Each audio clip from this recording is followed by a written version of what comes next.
Start clapping right now for your and my good friend, Josh Johnson, everybody. Let's go. Let's go.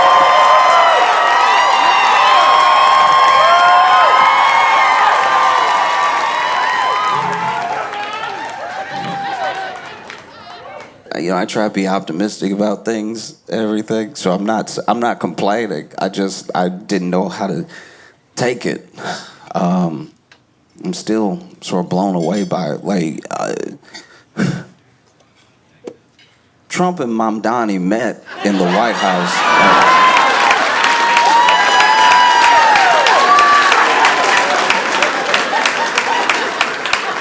I don't know if this feels like real life.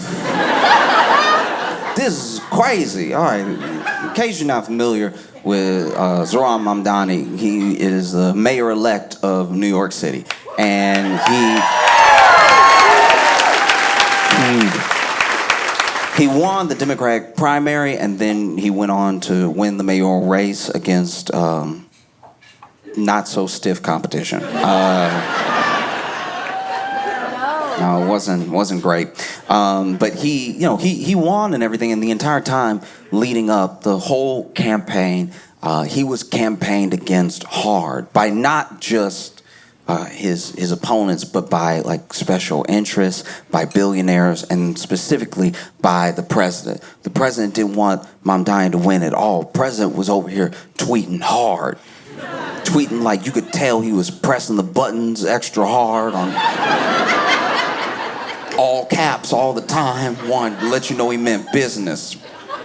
Ain't nobody playing with y'all. And so he was tweeting, and not tweet because he got his own thing, he got that Truth Social thing, but like nobody, I don't know anybody who downloaded it, so then everything he tweet on there ends up on Twitter, so he basically still tweeting, but it's just like he has a platform now where he's like the only influencer.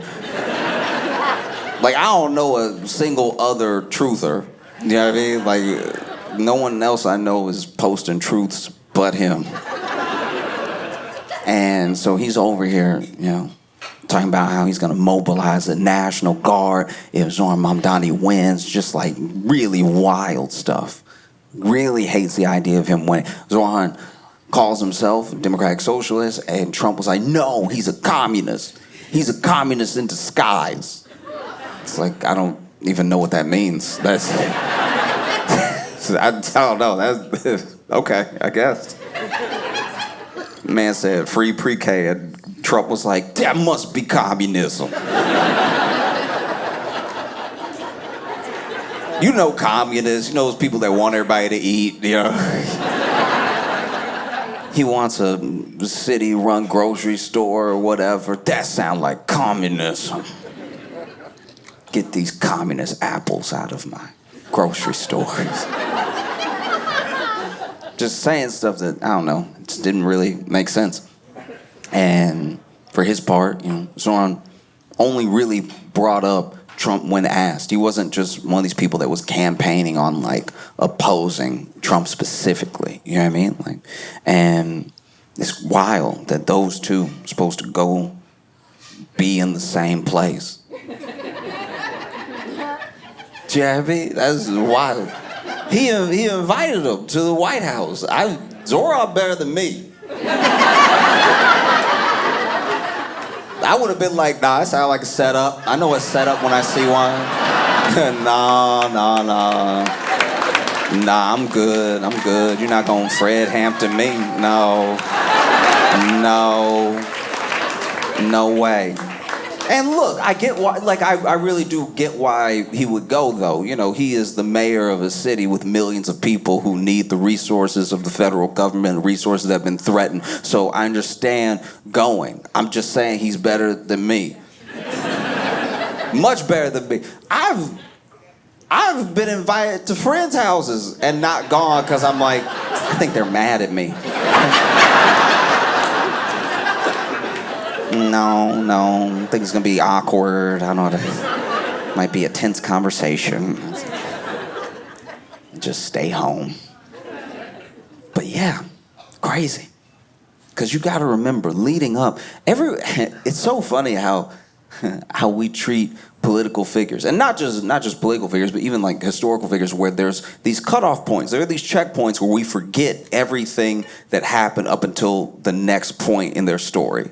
You know. So now that Mamdani won, a lot of the stuff people were saying, they're just not saying anymore, and everyone kind of forgot it. But you rewind like 2 months ago, hysteria, like real hysteria around the idea of him winning. You know, people were over here being like, Zoran Mamdani, he invented Islam. How we gonna let somebody like that be mayor? You know, if he wins as mayor, the whole country is gonna be under Sharia law. I don't think you know what a mayor does. You had people, this is worrisome. I saw this and I prayed it was fake, and it turns out it's true. The story was getting so much national attention, and everybody was following the race so closely that Tuesday, there were people in other states that went to vote for or against Zoran Mamdani.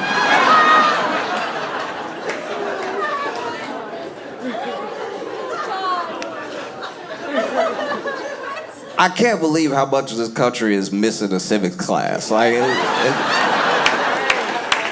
this is terrifying.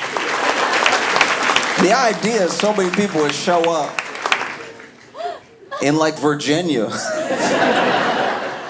and then vote. I mean, it kind of tricked some people into voting. I'm sure there were some people who weren't even going to go vote, but they were like, I gotta stop this. I gotta stop this terrorist from getting in. And then goes to the polls, doesn't see Zoran's name, and they're like, well, while I'm here.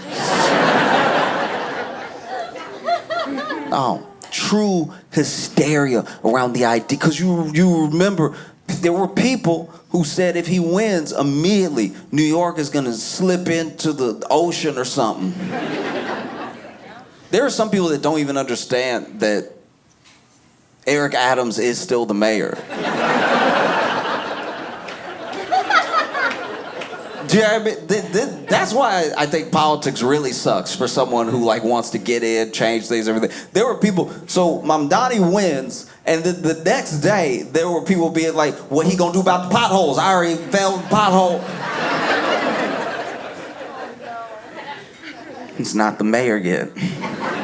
Well, he won, didn't he?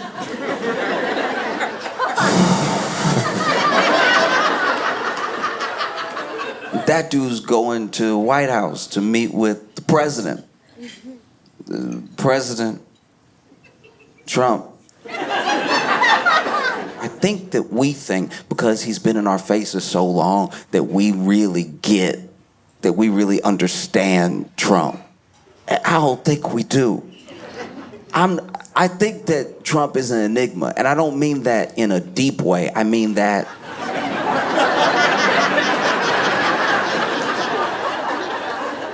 there's two ways to be like an enigma. You could be an enigma by being like a deep philosophical, like Alan Watts type that's just like looking at a star and just like pontificating for the rest of the night on like what it means to already be dead by the time we see you and be so far away, but it feels like you're in like my peripheral at the same time. But or you could be an enigma by just walking into a room and be like, blah, blah, blah, blah, blah, blah.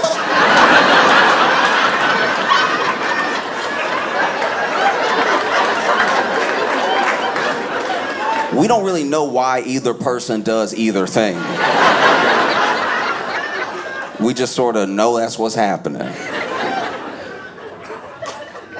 And so Mamdani goes over to the White House and they have a meeting, and like there have been a few people that have met with Trump that I genuinely wish I could have been like an invisible man in the room for. There's been some phone calls he's had. I remember first term. It was like first term. He's on the phone with a couple world leaders in one day. Like he's calling Mexico, he's calling Australia, he's calling. And it was the first time that we got a glimpse, because there were leaks of what the conversation was. It was the first time we got a glimpse of what it would be like for him to govern, you know? Because he was on the phone, he was talking about, you know, hey, look, I said, he's talking with Mexico, he's like, I said I would like get y'all to build the wall and everything. Just listen, just don't say you won't build it.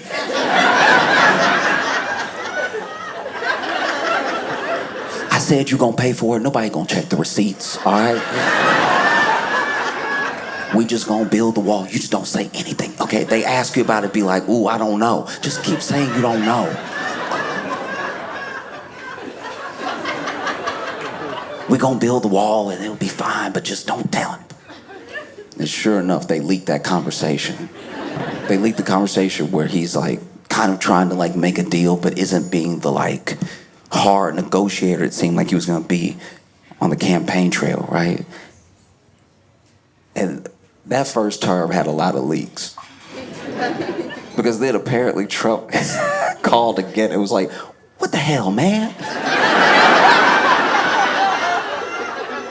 Thought you were chill. And they get in the room. Because you also got to remember, Trump been campaigning hard against him, so it's a little embarrassing to have to invite this dude now. Because imagine you said all this stuff and then.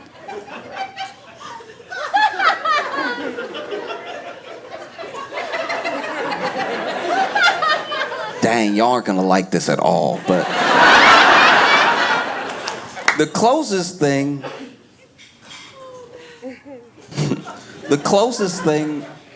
to what Trump must feel seeing Mamdani in the White House, even though he invited him, after campaigning so hard against him, and then seeing how many people love him and how well he could potentially do. The only thing that's even close to it, in high school, one of our friends got pregnant, right? And she was wondering what she should do, right? And then there was one of our friends that was like, I don't think you're ready to be, you know, a mom. Like, I'm not trying to hurt your feelings. I'm just saying, like, you're not even passing algebra. Like, I just feel like, I don't know, maybe,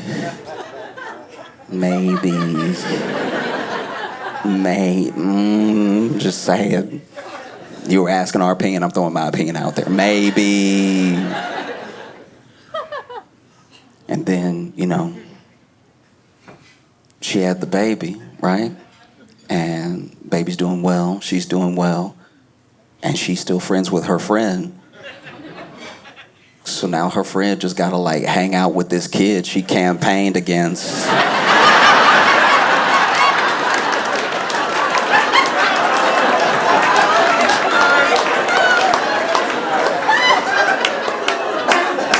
That's tough. That's tough. You know?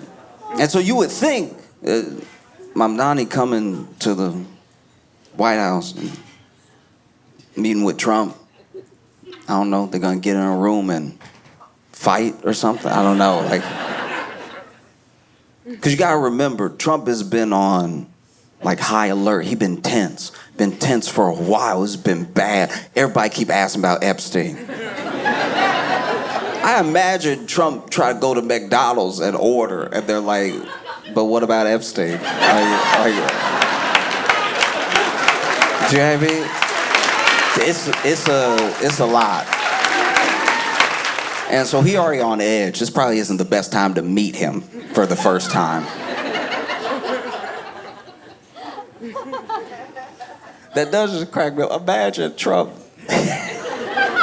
really trying to treat himself too, like taking himself to McDonald's in like his car, like not even being driven. And he's like, yeah, can I get 2 Big Macs and 6-piece nugget? Get a large Diet Coke, another large Diet Coke, and an apple pie. And they're like, sure, anything else? And he's like, a McFlurry, too. And they're like, all right, Your order is 48.25. What about Epstein? Like, what?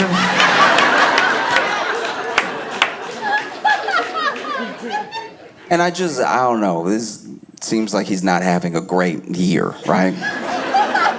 And now you're meeting him as somebody he campaigned against hard.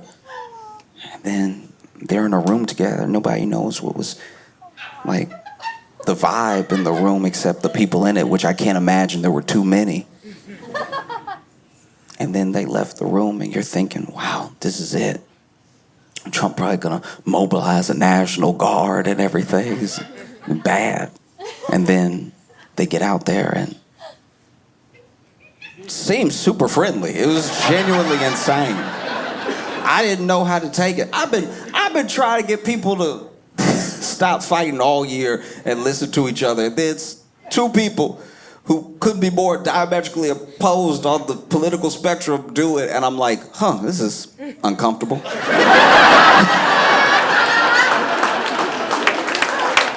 I don't know if I like this at all. That was deeply upsetting. And then, Trump sitting there, Zorn standing there. That was a weird dynamic. That was like, that part was uncomfortable. I was like, he's got to stand at the desk like it's show and tell. But then, they're talking to the press, and it's like more than cordial. It's like he's really hyping Mamdani up. He's like, he really beat the odds and everything, and I admire him a lot. And he's over here doing his thing. Young man, bright future for the city and everything. And I was watching like, what?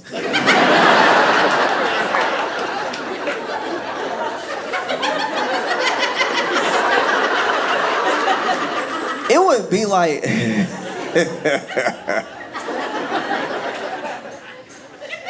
This feeling, I'm not even saying this is bad. I don't know if I can trust it yet. You gotta forgive me, I'm black in America. But I'm telling you right now, watching that press conference, it felt like, oh, y'all are pretty white. You'll understand what I'm saying. Okay. This feels like what I imagine y'all would feel like if you had all your friends come to Thanksgiving, and then just because of the seating, just by accident, your most racist uncle was sat next to your young black friend, right? And so you're expecting, oh no, this is about to be terrible. And then out of nowhere, your most racist uncle just starts talking to your black friend about A Tribe Called Quest.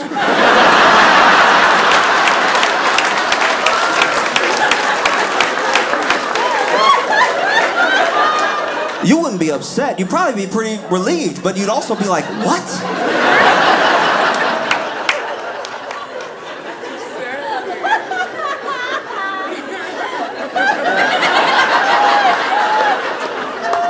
How does he know so much about A Tribe Called Quest?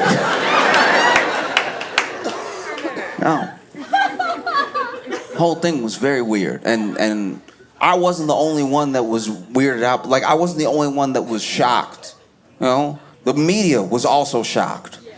Shocked and seemingly a little upset. Because he's over here hyping Mamdani up. And I don't know if they got the first question, but I think they did. First question, New York Post was like,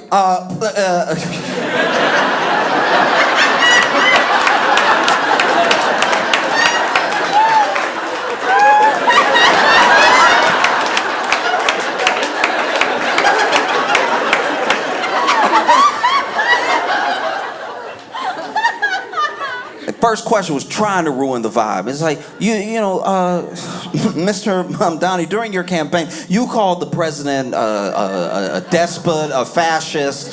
Do you regret any of those statements? Did meeting him change your mind in any way, or do you still hold those beliefs about the president who's right next to you? You know, like when somebody really trying to stir something up?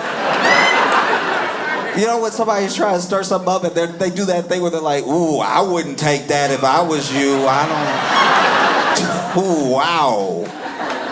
They said that about my mama. I don't know what I would do if you... Ooh, that's bad. Wow. No, you better than me. You better than me, because I'm not scared to slap somebody. You know what I mean? You know, you see those people who really try to stir something up there, ask them, you know, what do you say? And he was like, the president and I have had many disagreements, but I'm glad that we could have a meeting about the things that we agree upon, and it's a future for the city. It's to do well for New Yorkers, and I think that we can work together in cooperation. And then...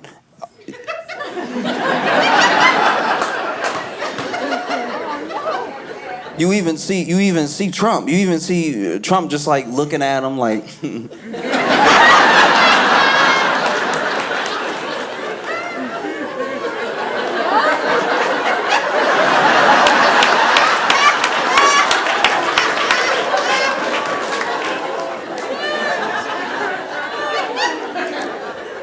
Then he finishes answering the question, and then Trump is like, despot, I've been called a lot worse. I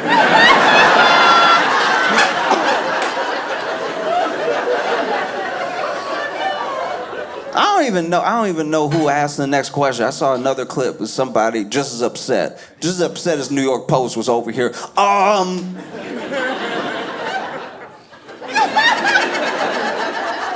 Newsmax or whatever, I don't know who it was, but they were like,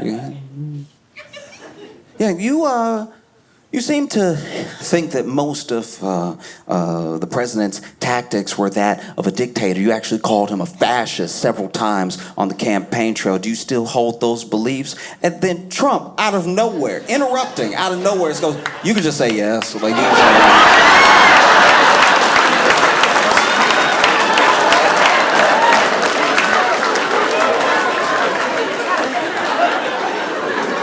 You can just say yes. It's easier. It's easier if you just say yes.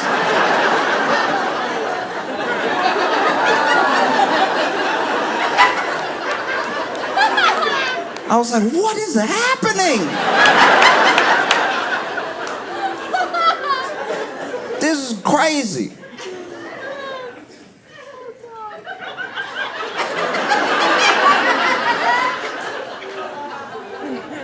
It's like watching Aladdin. And then they went through all that just to like hang out with Jafar. You know what I mean? Crazy. What? And look, maybe it's gonna be fine. I don't know. That was... I guess you can only have so much energy. You know what I mean? You can only fight so many people. And you also gotta remember that, like, Zoran has a real gift. He has a real gift. He has real charisma. He has just a real presence about him. You know? Deeply charming. Even if you don't like his politics, it's hard to admit that he really energizes people. And that's a special thing, especially now. To be a Democrat that energizes people.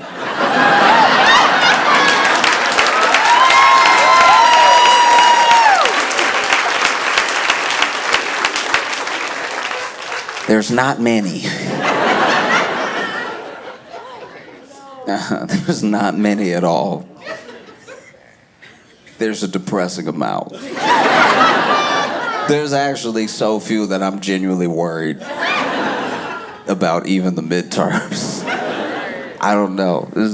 This might be bad. Because, wow. Sometimes, especially when you see like the top brass, you know what I mean? Like you see like Chuck Schumer or Hakeem Jeffries on TV, and you're like, well, uh-oh.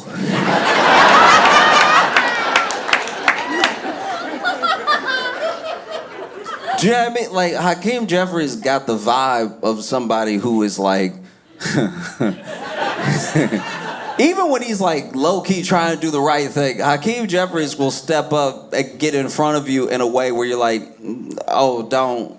Like, you know, like, it would be like if you got bullied at school and then your dad really wanted to do something about it.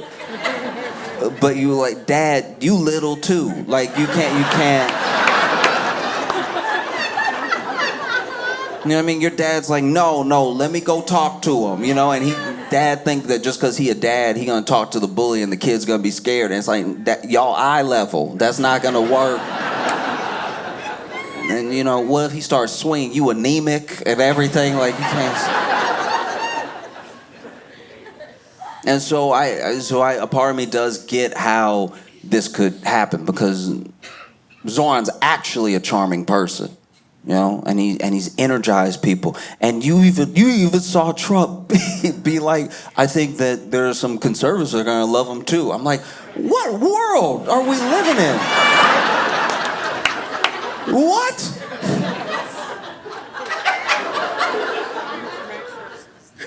It just it low-key feel like they got in that room alone and Zoran slipped Trump a 20. Like, it's just... What is happening? What did he say to him?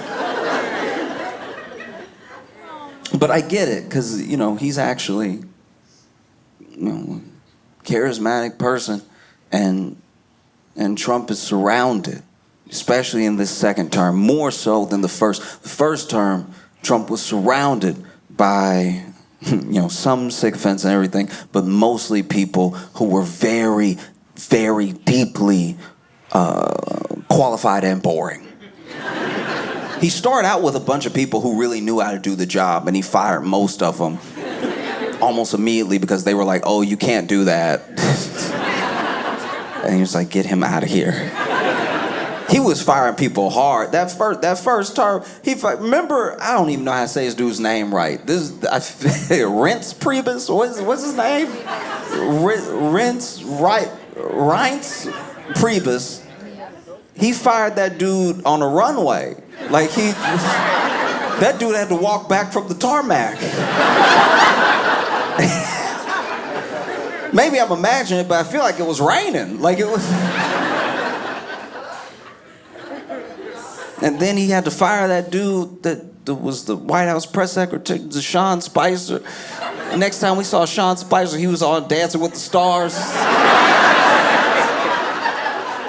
And we were like, how? You not even fit. Like, what's... I don't even know who his partner was, but he was letting her do all the work. He was over here. He'd do that first twirl, and then she'd do 16 spins and come back around to him and everything, and he... That first term, he was surrounded by people, you know, Rex Tillerson. He had all these people around him who, you know, mildly competent but deeply boring, and then they wouldn't do what he would do in their situation. They're like, no, we have to, and they had, like, you know, a little bit of rule of law in there, even though plenty of things were contested as unconstitutional, but there were still people who had a bit of a thicker barrier than I think his agenda and the people around him were expecting, right? And so firing. This time he didn't really have that problem. This time he came in with people fully prepared to do whatever he said, like loyalists, you know. But the problem with like sycophants, the problem with loyalists, especially loyalists that are like deeply incompetent, is that they do annoy you. Like they do bum you out. Like it doesn't even look like he's having that much fun when he gets complimented anymore. Like that first term when everyone would sit around and compliment him, he really looked like he was getting ice cream. Like he was having a great day, you know.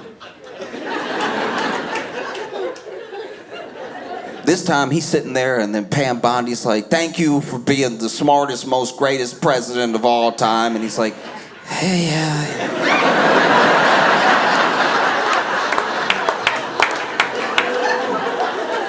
Doesn't even feel like she mean it. Like, so to have Mamdani, who knows? Maybe Mamdani like gave him a compliment that was like, oh, wow, you noticed?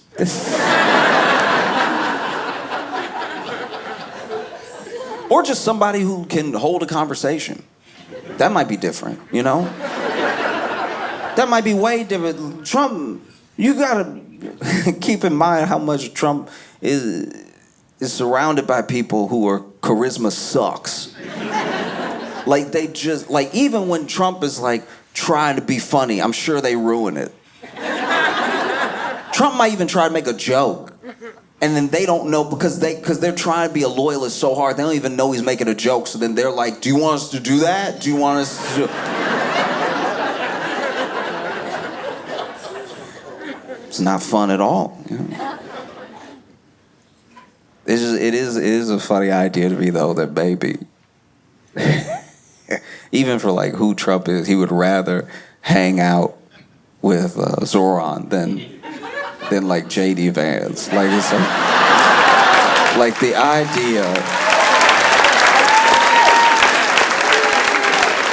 idea that he also like knows the score. Like the idea that he's around J.D. and he's like, this sucks. This is like, it's like, is he squinting or is he smiling? I cannot tell. Because you got to remember, first term. That dude, who did he have? What did he have? He had Mike Pence.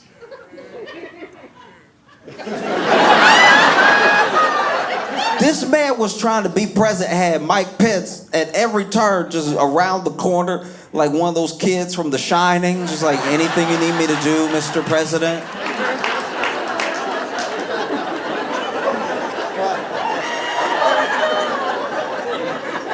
Mike Pence too locked in. He was. Like, even when he would do an interview, you'd be like, oh, this is maybe the most humorless person I've ever seen in my entire life. Like, at least JD is cringe. Like, he's like trying to be funny. You know, sometimes he'll tell a joke and he'll have his own laugh at the end of it. And it's like, yeah, that's not gonna trick us into laughing. That's not how jokes work. There was that weird, he tried to tell some weird joke. I think he was talking to the troops or something. And he was like, you know, I asked my staff earlier, I was going over jokes. We were joking. And I asked them if I should do one of the jokes that I just told that we all laughed at. And they were like, sir, please don't do that one.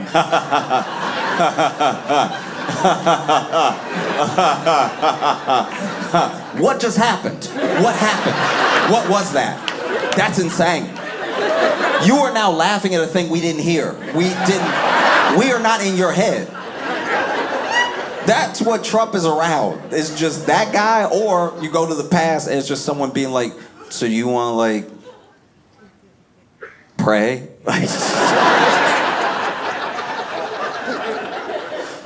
Apparently Mike Pence prayed around Trump so much Trump started bringing it up. He was like, you gotta get rid of this guy. Every time we're alone, he tried to pray on me, and his first one was nice. The next 12 are very upsetting. Ooh.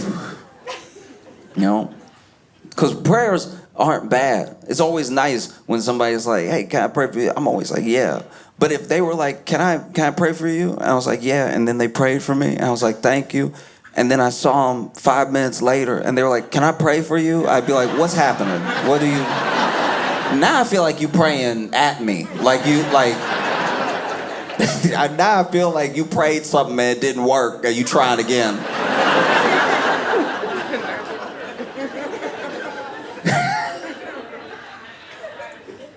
No. So then he's in there with Mamdani and they have whatever conversation they have. I'm sure we'll find out little pieces of it later or whatever. Maybe it's out now, I don't know. I watched the press conference and that was about all I could take. Because I'm not saying, here's the thing, I'm not saying that cooperation is bad. I'm not saying that building, building relationships that benefit people is what politics should be. That's what all the leaders should do, is like put any general differences aside and make sure that they're at least like serving the people that they were put in place to serve. I'm not saying any form of of real cooperation is bad. I'm just saying, like, if this is a Black Mirror episode, I would like to wake up now.